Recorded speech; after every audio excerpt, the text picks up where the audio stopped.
In this Writer's Access video, we're going to talk about field layouts. So this is another aspect of placing an order in Writer's Access. We talked about it briefly when we discussed blog series.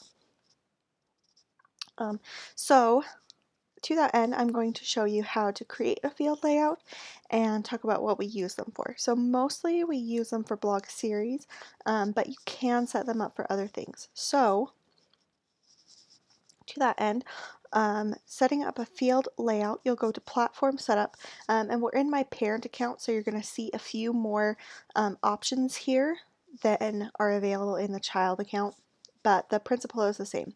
So you'll go to Field Layouts under Platform Setup. So there's some sample layouts that we can take a look at. So we'll copy the blog post one so that we can look at it. Save it really quick, and we'll copy the blog post with article with meta information so that we can take a look at it as well, and the press release.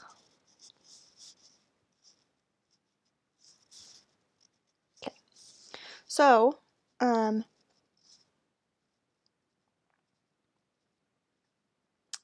the field layouts are basically instructions or layouts for how the writer responds to the article or to the request that you put out.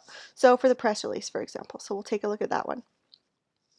So I've got some general instructions for the writer, the caption for the first field, which is title, any instructions, and then the kind of field it is. So these are both required, and we can't change these because it's the title field. For the caption, you tell what you want, and then you give a brief description of what you're asking for. Here you can change whether you're going to do single line, multi-line, or pick list. Pick list is like a checklist kind of a thing. So we'll leave it at single line if it's required or not. And the body, so this will be the entire body of the press release. So then when you submit this order, it's going to show all of these different fields that the writer will need to fill in with these little descriptions. So we'll save this layout so you can create your own. So for the blog post one, we'll take a look at it. So all it really has is the title, the blog post itself, and then a short excerpt that could be used as a meta description or as a brief description. Now, one of the main things to remember is, like we talked about with the blog series, you need to take into account that each of these will count toward the overall character limit of the blog post. So the title counts, or not the character limit, the word limit. So the title, the blog post itself, and this excerpt. So if you're expecting them to write an excerpt, you should keep in mind that you may need to add additional words, or that the contents of the excerpt will be subtracted from the overall length of the blog post itself.